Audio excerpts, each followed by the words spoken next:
오늘 아침 일라디오. 안녕하십니까. 오늘 아침 일라디오 아나운서 정은혜입니다. 빗소리에 밤새 걱정 많으셨던 청취자분들이 많으셨을 것 같습니다. 서울을 제외한 전국 대부분 지역에 극한 호우가 내리면서 비 피해가 심각한 상황인데요. 어제 400mm가 넘는 물폭탄이 쏟아진 충청 지역과 남부 지역을 중심으로 밤새 또 많은 비가 집중된 것 같습니다. 문제는 오늘과 내일까지 계속해서 큰 비가 예보되어 있는데요. 좁은 지역에 매우 강하고 많은 비가 내릴 예정이라서 순식간에 발생하는 침수 상황과 홍수, 산사태 우려에 대한 철저한 대비가 중요할 것 같습니다. 중앙재난안전대책본부에서는 신속한 통제와 선제적인 대피에 중점을 두고 행정력을 총동원하고 있는데요. 자연재해가 발생하면 인재로 인해 피해가 더 커졌다, 참사의 원인이 인재다, 이런 말 나오는 일이 더는 없도록 철저히 대비해야겠습니다. 모쪼록 정부 부처와 지자체, 유관기관들이 잘 협력해서 이 어려운 상황 속에서 잘 대응해 주길 바라겠고요. 저지대와 하천변, 산사태 위험지역 등에 계신 분들은 최대한 접근을 자제하시고 안전하게 보내시길 바랍니다. 더 이상의 인명피해 소식이 들리지 않길 바라면서 7월 18일 금요일 오늘 아침 일라디오 출발합니다.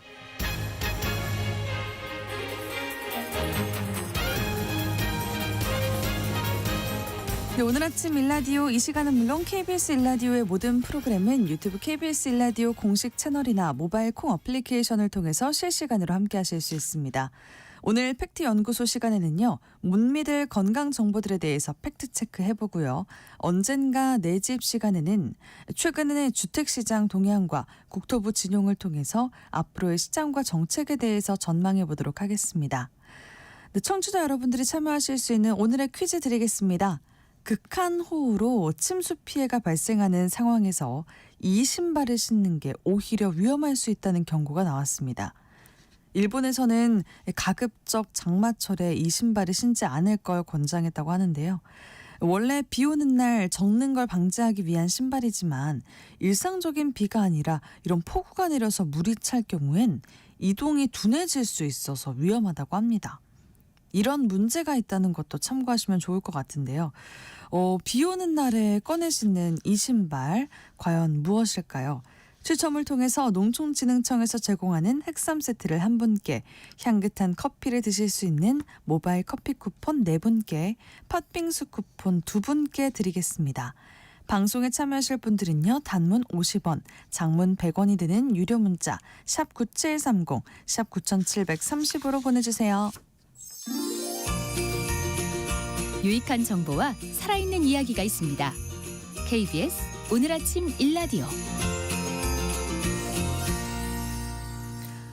이 정보가 사실인지 혼란스러운 내용을 바로 잡아보는 팩트연구소 시간입니다.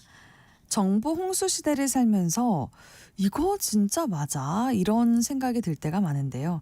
특히 많은 사람들의 관심이 집중되는 건강 분야의 정보들에 대해서 살펴보도록 하겠습니다. 선정수 팩트체커와 함께하겠습니다. 안녕하세요. 네, 안녕하세요. 네, 못 믿을 건강 정보들이 정말 많이 쏟아지는 것 같습니다. 첫 번째 내용부터 짚어볼게요. 네, 건강 매체 기사 제목을 하나 가져와 봤습니다.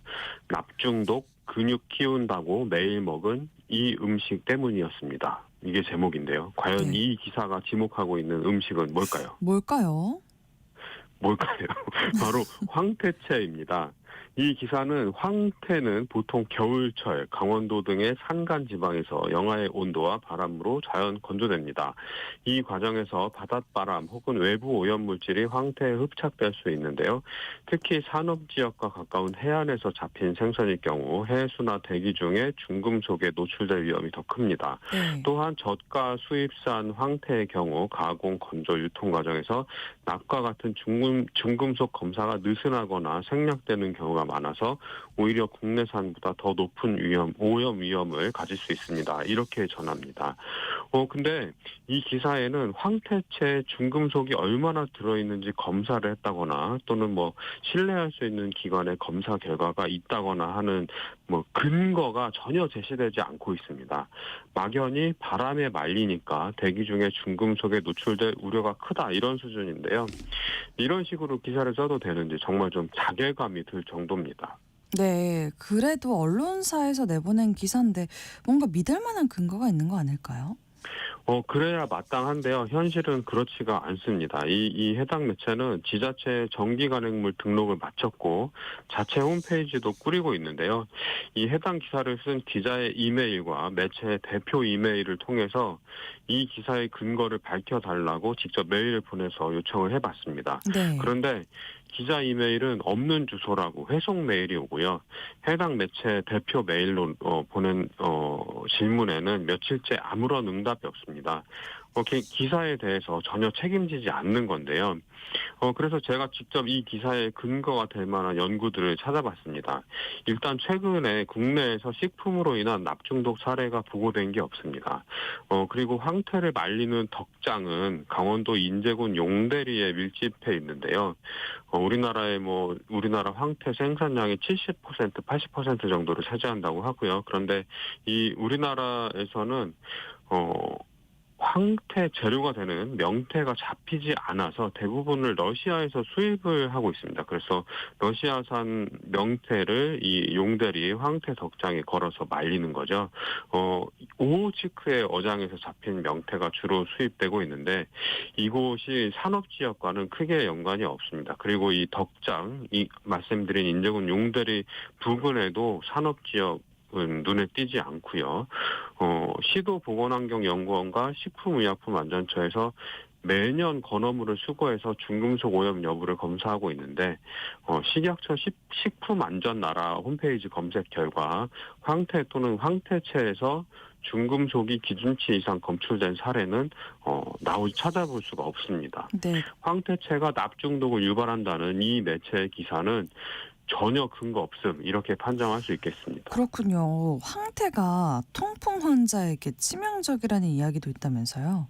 네, 앞서 말씀드린 이 매체의 해당 기자는 이런 기사도 낸 적이 있는데요. 제목이 이렇습니다. 통풍 걱정된다면 이 음식 끊으세요. 매일 먹다 응급실 갔습니다. 이게 기사 제목이에요. 이 기사를 통해서 황태채가 통풍 환자에겐 매우 치명적인 음식이다 이렇게 주장을 합니다. 이어서 황태 100g당 피우린 함량은 약 150 내지 180mg에 달하며 이는 고등어, 오징어보다도 높은 수치다. 이는 WHO 기준상 중 내지 고위험군에 해당하는 수치이며 통풍 환자 또는 위험군에게는 제한이 필요한 수준이다. 이렇게 전합니다. 그렇지만 이 기사 역시 근거가 크게 부족한데요. 황태 퓨린 함량이 얼마인지 정확하게 측정해 놓은 자료를 일단 찾을 수가 없고요. 기사에서는 황태는 대구를 얼리고 건조하는 과정에서 수분이 날아가며 퓨린이 농축된다. 생선 그대로 섭취하는 것보다 퓨린 밀도가 더 높아지는 구조다 이렇게 전하고 있는데 네. 일단 황태는 대구를 얼린 게 아니고 명태를 얼린 거죠. 오타가 있었을지 모르겠는데 게다가 모든 건조 음식은 수분이 제거되기 때문에 100g당 영양성분 함량이 높아지는 건 당연한 이야기라고 할 수 있습니다. 네. 근데 이 흰살 생선은 전통적인 저퓨린 식이요법에서 통풍 환자의 회복 정도에 따라서 소량 섭취할 수 있는 음식으로 분류가 됩니다. 황태채가 통풍 환자에게 치명적인 음식이라는 주장은 과도하다고 볼 수 있는 거죠. 질병청 국가건강정보 포털에 따르면 이렇게 얘기를 하고 있는데요. 통풍 환자에 대한 엄격한 식이요법의 중요성은 상대적으로 감소하고 있다. 이 다양한 요산 강화제가 개발되고 있기 때문인데 식이요법으로 낮출 수 있는 혈중 요산 농도가 제한적인 데다가 식이요법을 장기간 지속하는 것도 현실적으로 매우 어려워 현재는 통풍 환자들에게 권유되지 않는다. 이렇게 밝힙니다. 네, 그렇군요. 그렇다면 그 황태가 폐암 위험을 높인다는 그 기사는요? 같은 매체 같은 기자가 쓴 기사인데요. 제목이 폐암 환자들의 공통점 무심코 매일 먹은 이 음식 이었고요. 근데 여기서도 황태채를 가리켜서 담배보다 더 폐해로운 영향을 미치는 음식 이렇게 일컫는데요. 또 기사 내용에 보면 황태는 건조, 훈제, 염장 과정에서 발암 물질이 자연스럽게 생성될 수 있고 잘못된 보관 상태와 조리 방식이 겹치면 폐 기능에 치명적인 독소를 품게 됩니다. 이렇게 전합니다. 그런데 이 기사도 뭐 사실 아무런 근거 없이 황태를 비방하고 있는 건데요. 네. 황태는 가공 과정에서 숯불이나 장작불로 훈연하거나 열을 이용해서 건조시키는 경우가 많습니다. 이렇게 전하고 있거든요. 그리고 이 과정에서 발생하는 다환 방향족 탄화수소는 대표적인 발암물질 중 하나로 특히 벤조필에는 세계보건기구에서 지정한 1급 발암물질입니다. 이렇게 보도를 합니다. 그런데 황태는 숯불, 장작, 훈연과는 전혀 상관이 없습니다. 명태를 말린 게 북어고 북어 중에서 겨울바람에 얼었다 녹았다를 반복하면서 말린 게 황태입니다. 그렇기 때문에 뭐 훈제를 하거나 훈연을 하거나 뭐 열을 가하거나 이런 것과는 상관이 없죠. 네. 기사는 또 이렇게 보도를 하는데요. 황태는 특유의 쫄깃한 식감을 위해서 염장 처리를 거치는 경우가 많습니다. 이때 사용되는 질산염은 시간이 지나면서 니트로소아민이라는 또 다른 강력한 발암물질로 변형될 수 있습니다. 니트로소아민은 특히 호흡기 점막과 폐 조직에 큰 손상을 일으키며 폐암을 비롯한 여러 종류의 암과 관련이 깊습니다. 이렇게 보도를 하고 있는데 황태는 명태를 세척한 뒤에 덕장에 걸어 말리기 때문에 염장 처리를 하지 않습니다. 이 내용도 역시 사실과는 다른 부분인 거죠. 네, 그렇군요. 이런 기사로 인해서 오해하시는 분들이 많을까 봐 우려가 됩니다. 이렇게 네. 근거도 없이 멀쩡한 음식을 건강에 좋지 않다고 보도하는 건데 선량한 황태 생산자들이 피해를 입을 수 있을 것 같은데요. 네, 만약에 제가 이 황태 생산자거나 뭐 황태 생산자 단체 관계자면 법적 조치를 하지 않았을까 뭐 이런 생각이 드는데 왜 이런 기사를 그냥 놔두고 있는지 모르겠네요. 네. 이 건강 매체 입장에서는 공포심을 유발하는 자극적인 기사를 써서 조회수를 늘리고 광고 매출을 늘리는 전략을 사용하고 있는 겁니다. 그런데 이 선량한 황태 생산자들 입장에서는 눈에 피눈물 나는 악성 허위 정보라고 생각을 할 수 있겠죠. 그렇죠. 예, 실제로 이 매체 기사 내용을 고스란히 베껴서 만든 쇼폼 영상도 돌고 있는 걸 확인할 수가 있고요. 근거도 제대로 밝히지 않는 이런 기사 때문에 생산자들은 매출이 줄어서 피해를 입게 되는 것이고 이런 기사를 접하고 공포심 때문에 황태를 피하는 소비자들은 좋은 식재료를 맛있게 먹을 수 있는 기회를 날리게 되는 피해를 입는 거죠. 그리고 궁극적으로 이렇게 근거 없는 기사가 난무하게 되면 언론계 전체의 신뢰도 떨어지게 되는 그런 피해를 유발하는 겁니다. 네. 네, 어르신들이 한 번쯤 고민하게 되는 채취 문제에 대해서도 이야기 나눠볼게요. 그 채취 문제에 대한 기사도 여럿 보이는데 비누로 이 냄새가 씻기지 않는다라는 보도가 있었어요. 이건 사실입니까? 또 다른 건강 매체의 보도인데요. 제목이 이렇습니다. 비누로도 안 씻겨. 노인 특유 냄새 이것 때문. 과학적 이유 있다. 이런 기사를 발행했는데요. 네. 미국 플로리다 의대의 댄 웨슨 교수가 폭스뉴스 디지털과 인터뷰한 내용을 번역해서 전달하는 내용입니다. 나이가 들면 피부에서 노네날이라는 물질이 배출되는데 기름지고 판지 같은 냄새가 난다. 이렇게 전합니다. 그런데 노네날은 지방 성분의 특성상 정기적인 위생 관리로는 쉽게 씻어내기 어렵다. 이렇게 밝힙니다. 원문에서는요. 근데 이걸 국내 건강 매체는 비누로도 씻기지 않는다. 이렇게 단정적으로 보도를 한 겁니다. 최근 우리나라에도 뭐 시판이 되고 있긴 한데요. 일본의 화장품 회사가 이 노네날이라는 물질이 노인 냄새의 원인이 된다 이런 논문을 발표하고 단감에서 추출한 성분을 넣은 제품을 개발을 했습니다. 온라인에서는 이 제품을 사용하면 노인 냄새가 해결된다 이런 판촉 활동이 많은데요. 아직은 논란이 있는 상태입니다. 미국 UCLA 대학교 건강 매거진은 이렇게 얘기를 합니다. 감 비누에 함유된 탄닌이 피부에서 노네나를 효과적으로 제거할 수 있다는 주장이 제기됐습니다. 그러나 이에 대한 증거는 전적으로 일화적인 것에 불과합니다. 이렇게 선을 그었습니다. 이 제품이 일본에서 출시된 게 20년 가까이 됐거든요. 그런데 아직 일본에서 노인 냄새를 없애기 위한 다양한 제품과 방법이 소개되고 있습니다. 근본적인 해결책은 아직 찾지 못했다는 뜻이 되겠죠. 네. 오늘 팩트연구소 시간에는 부정확한 건강 정보에 대해서 확인해 봤습니다. 선정수 팩트체커와 함께했습니다. 고맙습니다. 네, 고맙습니다.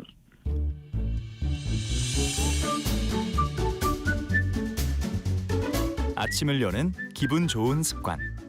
KBS 오늘 아침 일라디오.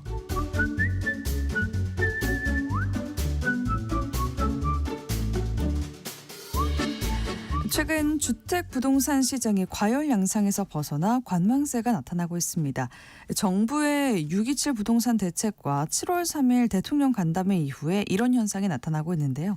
국토교통부 인선이 마무리가 되면서 앞으로의 정책과 흐름에 대한 궁금증 커지고 있습니다. 오늘 언젠가 내 집 시간에는 최근 시장 동향과 또 이에 대한 전망에 대해서 함께 살펴보겠습니다. 커넥티드 그라운드 최상욱 대표님과 함께합니다. 안녕하세요. 네, 안녕하세요. 최상욱입니다. 네, 대표님 요즘 서울 수도권 아파트들의 집값이 좀 진정이 되고 있다라는 보도들이 나오고 있습니다. 전반적인 분위기와 실수요자 또 투자자들의 심리가 어떤지 궁금합니다. 네, 전반적으로 말씀하신 것처럼 매매 시장이 안정세에 진입을 한 것 같습니다. 지난주 기준으로 주간 0.29%였고 고점이 0.4%대로 동향조사가 나왔는데요. 매매가가 한 주에 0.4%가 오른다는 것은 52주로 환산하면은 연에 20% 넘는 그런 실거래가 상승이 있다는 것을 의미하기 때문에 굉장히 강세장을 말하는데 현재는 0.19%로 또 상승률이 둔화가 되었습니다. 그리고 네. 전세 같은 경우에는 서울도 0.07로 소수점 둘째 자리이고 전국은 0.02이기 때문에 전반적으로 전세 시장 안정과 매매 시장 안정이 좀 나타나고 있지만 다만 서울 0.19%도 이제 소수점 첫째 자리이고 0.2에 가깝기 때문에 굉장히 좀 강세장 분위기가 여전히 남아있는 거긴 하거든요. 그래서 은행대출 규제 6.27 대책이 나오고 나서 지금 한 달이 조금 안 됐는데 전망하기로는 아마 지금부터 1개월 안에는 다시 소수점 둘째 자리대로 가지 않을까 그렇게 전망을 하고 있습니다. 네, 한 달에 몇 억이 뛰었다 이러면서 신고가가 속출했던 게 불과 한 달 사이의 일이잖아요. 네. 그런 실거래가 호가는 사라진 건지 그거 궁금하고요. 전반적인 상승폭 둔화 현상에 대해서 어떻게 평가해 볼 수 있을까요? 네, 과거 그 은행대출 규제 대책이 나왔을 때도 24년 9월, 23년 8월 그리고 이번 25년 6월인데 은행대출 규제가 나오면은 시장이 곧 1개월이나 2개월 이내에 소수점 둘째 자리로 내려가면서 안정화됐었던 게 네. 이번에도 그냥 반복되는 것이다 그렇게 보고 있고요. 호가가 5월, 6월에 굉장히 튀었던 것처럼 지금 실거래가도 큰 폭의 하락을 기록하고 있는 그런 단지들이 많이 나오고 있습니다.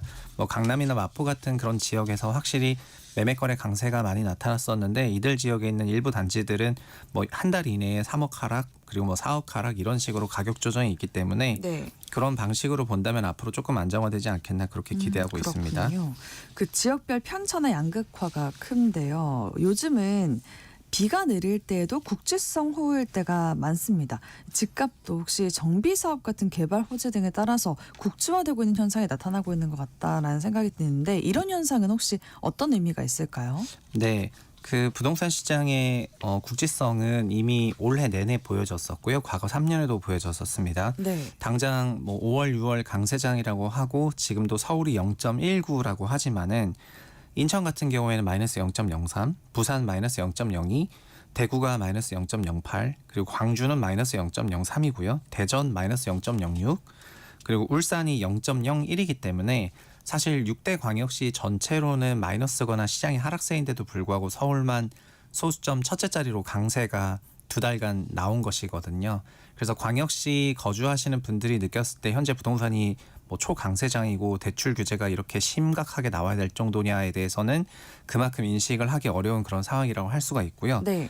그리고 경기도 안에서도 같은 재건축 단지이지만 분당 같은 경우에는 3주 전 기준 주간 0점대가 아니라 1.17%가 올랐는데 이거는 연유로 하면은 거의 70% 상승했다는 거랑 똑같거든요. 네. 이 정도로 강세가 나오다가 지금은 0.3대로 내려가고요. 근데 반면 일산 같은 경우에는 하락률이 마이너스 0.2이기 때문에 하락의 속도가 굉장히 가파르다고 할 수 있어서 지금 현재 부동산 시장은 전구적인 강세장, 약세장 이런 것이 아니라 국지성을 굉장히 띠고 있다 그렇게 말씀드리겠습니다. 그렇군요.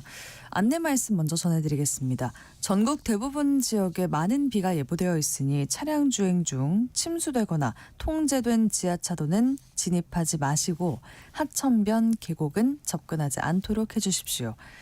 네, 지난번 방송 때 최근 전셋값이 좀 안정이 됐다라고 하셨는데 최근에 전세 시장 흐름은 어떻게 나왔습니까? 네, 전세 시세는 서울도 0.07이기 때문에 보통 소수점 첫째 자리를 가야지 시장이 불안하다 이런 표현을 하는데 현재는 뭐 올해 내내 소수점 첫째 자리를 갔었던 적이 거의 없을 정도로 전세 시세는 안정적이고요. 네. 전국 기준으로는 0.02니까 굉장히 미미한 움직임이고 수도권도 0.03에 불과합니다. 그래서 통상 전세 가격이 매매가를 밀어올리거나 하는 일들이 많이 발생을 하는데 최근 5, 6월에 서울시 상승은 전세 강세가 없는 그런 상승이라는 점에서 좀 투기성 투자 수요가 들어왔다 이렇게 해석을 하는 게 그런 부분이고요. 최근에는 전세에 대해서도 대출 제한이 있거나 전세로 주택의 매매 잔급을 치르는 부분도 627로 막혔기 때문에 전세 임차인을 구하지 못해서 전세 시세가 내려가는 그런 고가 단지들도 속출하고 있습니다. 네. 이런 흐름이 앞으로의 변수들을 감안했을 때 앞으로 시장은 어떤 전망 해볼 수 있을까요? 네, 일단 은행대출 규제가 나올 때마다 시장은 1, 2개월 시차를 두고 안정화됐었고 이번 6.27 때도 비슷하게 생각했었기 때문에 현재 추세로 보면은 고점이 0.43에서 0.40, 0.28, 0.29, 0.19 이렇게 계속 내려가고 있어서 네. 1개월 이내에 시장이 안정화될 거라고 보고 있고요. 그리고 지금 당장에서는 전세 시세가 튈 만한 그런 요인들이 현재는 없어 보여가지고 전세 시세도 안정적으로 갈 걸로 보고 있습니다. 네. 그 7540님이 서울의 집값은 널뛰기처럼 오르락 내리락 하네요. 언제 집을 살 수 있을까요? 라고 하시네요. 네, 통상적으로 주택 가격이 급등할 때는 실수요자이거나 예비 실수요자들이 굉장히 긴장을 할 수밖에 없거든요. 네, 원래 그렇죠. 거주하려고 했었던 데가 가격이 튀면은 가격이 더 오르기 전에 사야 한다는 그런 급박함이 들기 때문에 이런 것들이 폼으로 나타나고는 합니다. 네. 근데 부동산 시장이 안정화가 되면은 집을 당장 사야 된다기보다는 자기 자금 상황에 맞춰서 아니면 본인의 그렇겠죠. 그 생활 환경에 맞춰서 선택을 할 수가 있게 되는데 네. 소수점 둘째 자리 시장으로 흐르게 되면은 그때는 부동산 가격이 올라갈까봐 내려갈까봐 사거나 팔거나가 아니라 그냥 본인의 그 상황에 맞춰서 결정하시면 되기 때문에 지금 시장 안정화가 되는 것이 선택하는 데 있어서는 좀 스트레스가 덜한 환경이 되겠습니다. 네. 대표님이 말씀해주신 이런 시장 동향이 그 새 정부의 부동산 정책에도 많은 영향을 미칠 것 같은데 드디어 국토부 장차관 인선이 완료가 됐습니다. 이번 인선을 통해서 이재명 정부의 주택 또 부동산 정책 기조에 대해서 어떤 전망 해볼 수 있을까요? 네, 지금 장관 인선되신 분은 김윤덕 의원이고요. 삼선 의원이시고 국토위원회와 문체위를 했었었고 1차관 지명되신 분은 이상경 교수이신데 네. 2차관의 강의업 그 위원장이 되겠습니다. 근데 강의업 위원장은 대도시권 광역 역세권 그 위원장을 하시던 분이고 그리고 장관인 김윤덕 그 장관 후보자 역시 지방 광역 도시 개발에 대한 그런 의견을 여러 차례 밝혔던 사람이기 때문에 전체적으로 보면은 이재명 정부의 부동산 정책의 방향이라는 거는 지방 발전에 대해서 굉장히 방점을 두고 있다고 생각이 되고요. 네. 그리고 1차관을 보면은 임대주택의 집중 공급에 대해서 굉장히 방점을 두고 있지 않나 그렇게 생각해 볼 수 있겠습니다. 네, 그렇군요. 지금 각 지역들은 인구 소멸 문제가 심각하고 또 부동산 경기가 많이 침체되어 있는 것 같습니다. 지방 균형 발전에 대한 기대감이 클 것 같은데 어떻게 수도권의 지나친 과밀을 해소하면서 지방 균형 발전 이룰 수 있을지 구체적으로 어떤 정책 시도할 수 있을까요? 네, 그간 들어왔었던 대책들은 지방의 에너지 고속도로라고 하는 친환경 발전소 등을 건설을 하고 그리고 인근에 RE100 그런 산업단지 같은 것들을 조성을 하면서 네. 과거에 그런 산단 같은 경우에도 고에너지 산업이긴 했지만 최근에는 AI 쪽이나 이런 부분도 굉장히 고에너지 산업 단지거든요. 지방에 있는 이런 에너지망과 공단을 만드는 방식으로 한국을 U자형으로 개발하겠다는 그런 생각이 있었는데요. 어제 제헌절을 기념해서 대통령이 관련해서 발언을 했었는데 그 헌법 개정에 대해서도 발언을 했었고 네네. 그 대통령의 헌법 개정과 관련한 발언들 중에서는 지방 균형 발전이라든가 하는 부분이 포함이 되어 있습니다. 저희가 잘 알다시피 뭐 세종시라든가 이런 부분이 과거에 그 수도 이전과 관련해서 관습헌법으로 그 부분을 다 달성하지 못했던 적이 있었는데 어쨌든 헌법 개정은 굉장히 장기간에 걸쳐서 천천히 진행될 거라고 생각은 되지만 지방에 대한 어떤 일자리 한두 개 보내고 하는 수준이 아니라 좀 구조적인 개혁을 염두에 두고 새 정부가 장기적으로 추진하지 않을까. 그리고 현재 국토부 인선들을 보면은 거의 모두 다 지방에 대한 집중 개발을 담당할 분들이 포진이 돼 있다. 그렇게 생각을 하고 있습니다. 네. 8910님이 요즘 대구에도 집 구하기가 쉬워요. 오래된 아파트 리모델링해서 이사가는 지인들이 많은데 나무가 깔끔하고 좋더라고요. 생애 첫 대출도 받았더라고요. 라고 보내주셨어요. 네, 생애 최초 같은 경우에는 그 과거에서부터 계속 있었는데 윤석열 정부에서는 22년 8월부터 프로그램이 좀 강화되긴 했었지만 지금은 지방광역시에 있는 주택을 생애 최초자가 구입할 때는 뭐 다양한 그런 금융 프로그램들이 존재하기 때문에 그래서 전체적으로는 지금 시장이 또 약세기도 하니까 매수자 우위의 시장이기도 하거든요. 지방광역시 같은 경우에는. 그래서 지금은 매수하시는 분들 입장에서는 지방광역시 매수할 때 큰 불편이 없는 상황입니다. 그렇군요.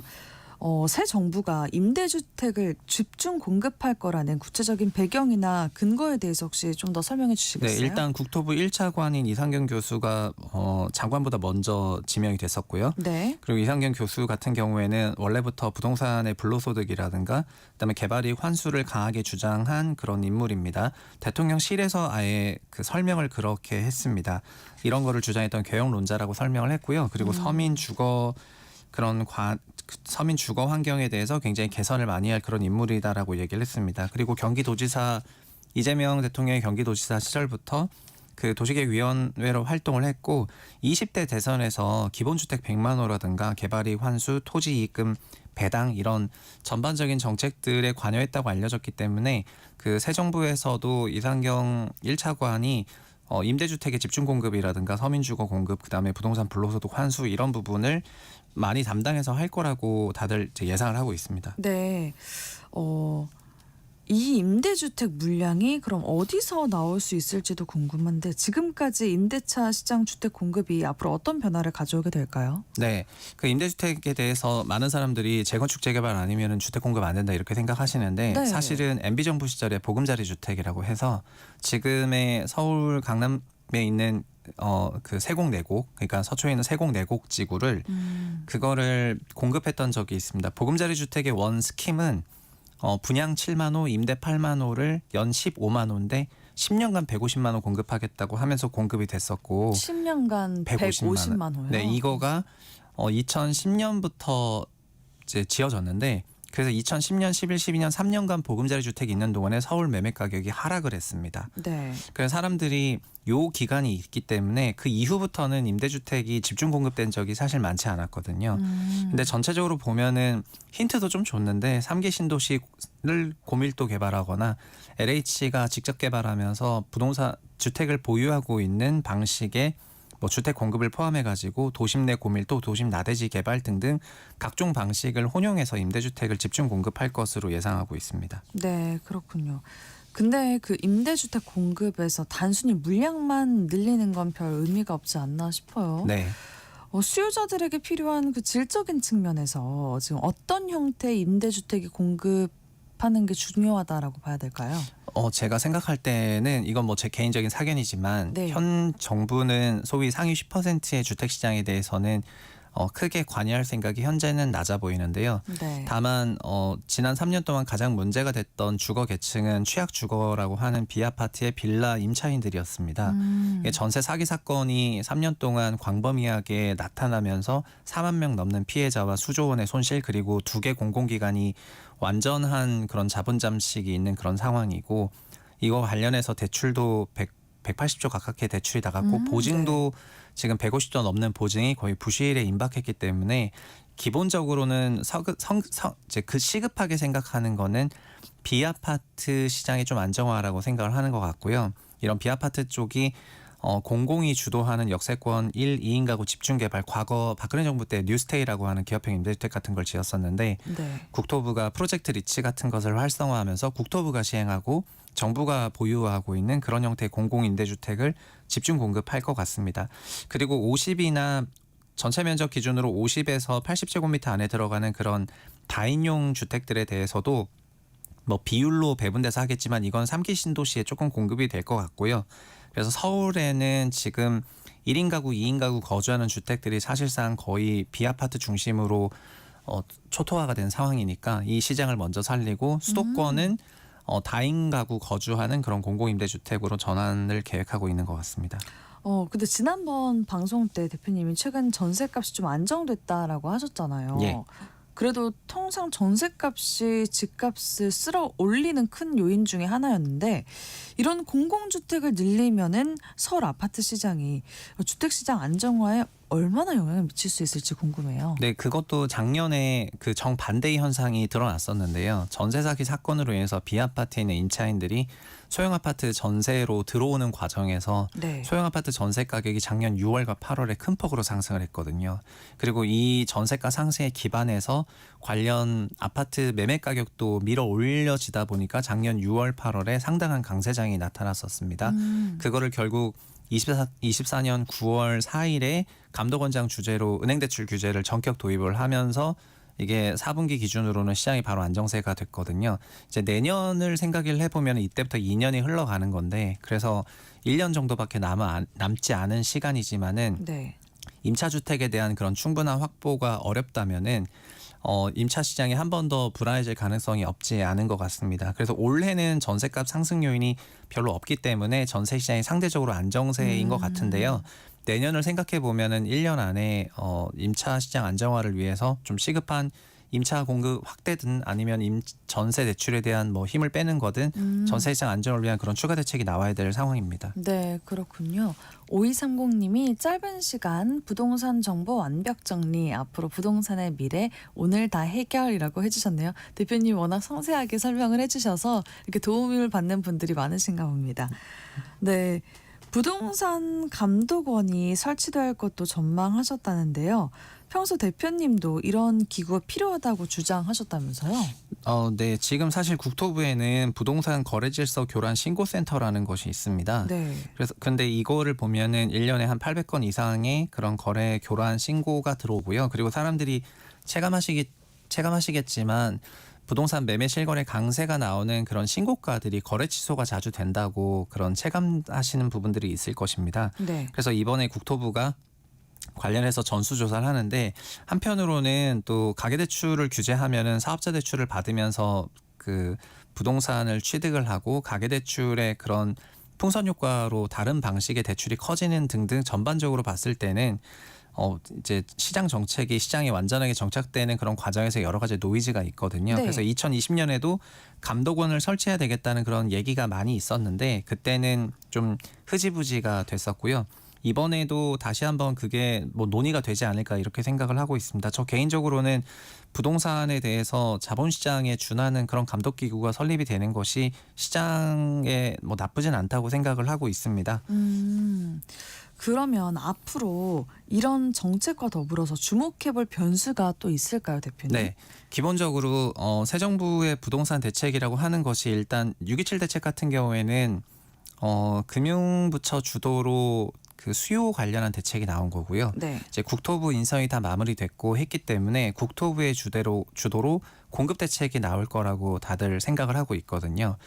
공급 대책이 뭐가 나올까 하고 굉장히 기대를 하고 있는 그런 상황이고 대통령이 7월 3일에 기자단 간담회를 할 때 6.27 대책은 맛배기에 불과하다고 했기 때문에 그 소위 맛배기였다면 메인 디시가 나와야 되는데 메인 디시가 너무 늦게 나오는 경우에는 또 그 배가 다 꺼지잖아요. 그렇죠. 그렇기 때문에 관련해서 대책이 시급하게 잘 준비돼서 나와야 될 거라고 시장이 일단 다 생각을 하고 있습니다. 하고 있고요. 그래서 네. 그 대책은 또 공급 대책이 될 것이다. 이런 정도 예상을 하고 있는데 네. 전반적으로 공급에 대해서도 종합적인 그런 계획과 함께 대책이 나오지 않을까 그렇게 생각을 하고 있습니다. 네. 7130님이 전세 안정화 꾸준히 필요하다고 생각합니다. 좋은 정부와 함께할 수 있어 좋습니다라고 하셨습니다. 네. 아까 말씀해주신 메인 DC 설명 네. 혹시 더 자세하게 해주시겠어요? 네, 사실은 지금 임차 시장이 왜곡이 된 부분이 전세 때문에 왜곡이 된 부분이 적지 않거든요. 네. 627 대책이 나오고 나서 전세 대출이 좀 줄어들다 보니까 전세 시세가 내리고 있는데 반대로 MB 정부 때부터 전세 대출에 대해서 좀 지원을 해주는 것이 과거에는 서민금융이었습니다. 네네. 그래서 전세에 대한 대출 지원이 일반적으로 은행은 원래 안 해주기 때문에 사인 간의 거래에 대해서는 은행이 뭐 보증 설 일이 없으니까 잊혔는데 중반에 이게 사라질 뻔했었는데 MB 정부에서 사인 간의 전세 대출에 대해서도 이제 보증을 서주는 방식으로 은행들에게 공공기관이 보증을 서주니까 은행이 이 대출을 늘리기 시작을 해서 네네. 그 금액이 3억으로 늘어나고 5억으로 늘어나면서 현세는 전세 6억을 들어가도 자기 자본 1억 2천이 있으면 4억 8천 대출받고 들어갈 수 있게 되어 있거든요. 그렇죠. 네. 그리고 중기청이라든가 LH 같은 경우에는 전세를 100% 보증을 해줍니다. 3억 전세면 3억을 다 빌려줘요. 네네. 그러니까 자기 자본이 들어가지가 않습니다. 그러네요. 그래서 과거 빌라 사기나 전세 사기 사건에서는 중소기업에 다니시는 임차인들만을 제한적으로 받아서 이들이 100% 대출을 받을 수가 있기 때문에 네. 자기 자본력이 필요하지 않은 그런 점을 이용해 가지고 이거를 쌓으면서 전세 사기로 활용한다거나 하는 경우도 많이 있었거든요. 그래서 초창기에는 전세가 서민 주거였는데 지금 현재 시점이 돼서 봤을 때는 22년 말 기준으로는 결국은 과도한 전세 대출과 전세 레버리지를 통해 가지고 사건 사고가 많이 발생을 했고요. 그래서 새 정부에서는 전세를 손을 볼 것으로 좀 예상을 하고 있습니다. 그래서 공급 대책도 나오겠지만 지난 15년간 임대차 시장에서 좀 전세가를 밀어 올렸던 것이 전세 대출이기 때문에 전세 대출에 힘을 빼게 된다면은 전세의 명목 가격이 좀 큰 폭으로 하락할 거라고 생각이 되고요. 네네. 그러면 전세금을 조달해야 되는 임차가구 입장에서는 이런 그 조달에 대한 부담이 좀 낮아지는 효과가 있으니까 이게 같이 병행돼서 나오지 않을까 그렇게 생각이 되고 있습니다. 저는 그걸 메인 DC로 생각을 하고 있는데 공급과 같이 그렇군요. 전세를 손을 보는 것을. 그런데 뭐 새 정부가 어떤 메인 DC를 낼지는 저는 뭐 소위 스테이크를 기대하고 있는데 저쪽에서는 갑자기 뭐 생선을 대집할 수도 있으니까 그래서 지켜봐야지 될 것 같습니다. 그렇죠. 국회에서 인선이 마무리가 됐으니까 어떤 정책을 내놓을지 천천히 살펴보면 좋을 것 같습니다. 네. 네. 언젠가 내 집 시간, 오늘은 최근 시장 동향과 지금 시점에서의 새 정부의 정책 방향에 대해서 함께 살펴봤습니다. 커넥티드 그라운드 최상욱 대표님과 함께했습니다. 고맙습니다. 네, 감사합니다. 네, 오늘의 퀴즈 정답 장화였습니다. 4112님 장화, 9944님 장화, 9007님 장화. 장화가 평소에는 발에 물이 들어오지 않아 유용한 신발이지만 폭우가 내릴 때는 자칫 장화 안으로 물이 차면 오히려 걷기 힘들 뿐 아니라 그로 인해서 재난을 당할 상황에 처할 수 있으므로 폭우 시에는 장화 착용을 지양해야 합니다. 와, 이렇게 상세하게 설명까지 해주셨네요. 3431님 장화.